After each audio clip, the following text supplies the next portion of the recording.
بسم اللہ الرحمن الرحیم۔ السلام علیکم ناظرین۔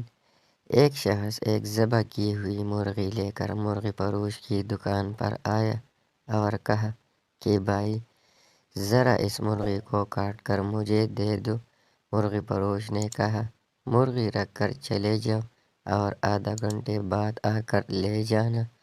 اتفاق سے شہر کا قاضی مرغی فروش کی دکان پر آ گیا اور دکاندار سے کہا کہ یہ مرغی مجھے دے دو۔ دکاندار نے کہا کہ یہ مرغی میری نہیں بلکہ کسی اور کی ہے اور میرے پاس بھی ابھی کوئی اور مرغی نہیں جو آپ کو دے سکوں۔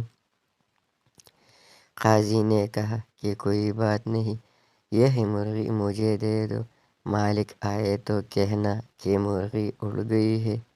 دکاندار نے کہا کہ ایسا کہنے کا بھلا کیا پیدا ہوگا، مرغی تو اس نے خود ذبح کر کے مجھے دی تھی، پھر ذبح کی ہوئی مرغی کیسے اڑ سکتی ہے؟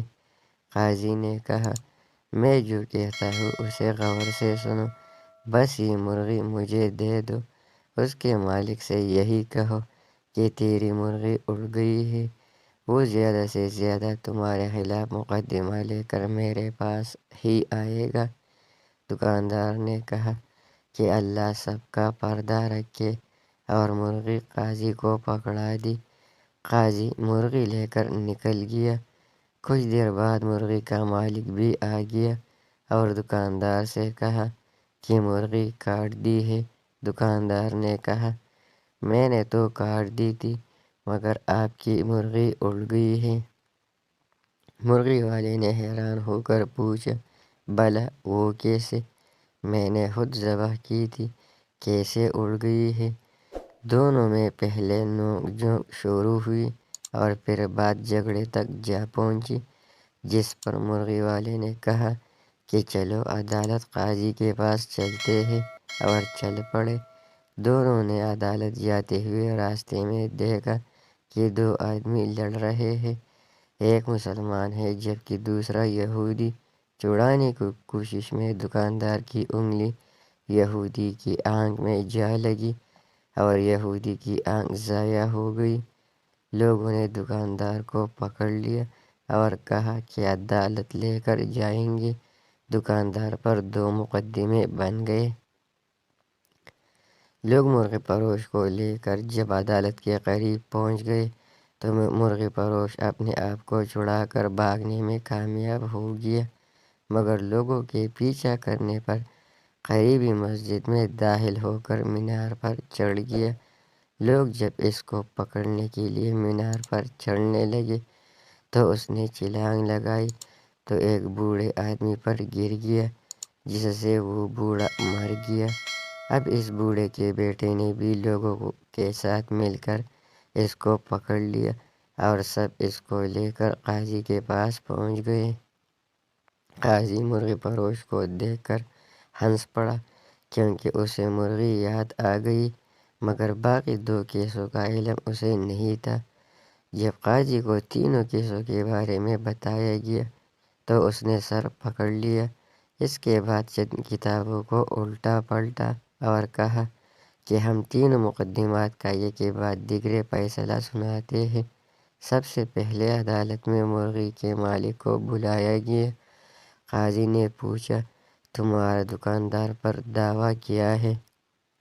مرغی والا جناب والا، اس نے میری مرغی چرائی ہے کیونکہ میں نے ذبح کر کے اس کو دی تھی، یہ کہتا ہے کہ مرغی اڑ گئی ہے۔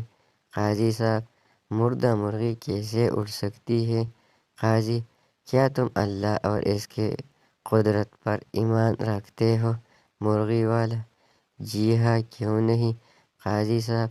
قاضی کیا اللہ تعالیٰ بوسیدہ ہڈیوں کو دوبارہ زندہ کرنے پر قادر نہیں؟ تمہاری مرغی کا زندہ ہو کر اڑنا بھلا کیا مشکل ہے؟ یہ سن کر مرغی کا مالک خاموش ہو گیا اور اپنا کیس واپس لے لیا۔ قاضی دوسری مدعی کو یہودی کو پیش کیا گیا تو اس نے عرض کیا کہ قاضی صاحب اس نے میری آنکھ میں انگلی ماری ہے جس سے میری آنکھ ضائع ہو گئی، میں بھی اس کی آنکھ میں انگلی مار کر اس کی آنکھ ضائع کرنا چاہتا ہوں۔ قاضی نے تھوڑی دیر سوچ کر کہا، مسلمان پر غیر مسلم کی دیت نصف ہے، اس لیے پہلے یہ مسلمان تمہاری دوسری آنکھ بھی پھوڑے گا، اس کے بعد تم اس کی ایک آنکھ پھوڑ دینا۔ یہودی: بس رہنے دے، میں اپنا کیس واپس لیتا ہوں۔ قاضی: تیسرا مقدمہ بھی پیش کیا جائے۔ مرنے والے بوڑھے کا بیٹا آگے بڑھا اور عرض کیا کہ قاضی صاحب، اس نے میرے باپ پر چھلانگ لگائی جس سے وہ مر گیا۔ قاضی تھوڑی دیر سوچنے کے بعد بولا، ایسا کرو کہ تم لوگ اس مینار پر جاؤ اور مدعی اس مینار پر چڑھ کر اس مرغی فروش پر اسی طرح چھلانگ لگا دے جس طرح مرغی فروش نے اس کے باپ پر چھلانگ لگائی تھی۔ نوجوان نے کہا، قاضی صاحب، اگر یہ دائیں بائیں ہو گیا تو میں زمین پر گر کر مر جاؤں گا۔ قاضی نے کہا، یہ میرا مسئلہ نہیں، میرا کام عدل کرنا ہے، تمہارا باپ دائیں بائیں کیوں نہیں ہوا؟ نوجوان نے اپنا دعویٰ واپس لے لیا۔ نتیجہ: اگر آپ کے پاس قاضی کو دینے کے لیے مرغی ہے تو پھر قاضی بھی آپ کو بچانے کا ہر ہنر جانتا ہے۔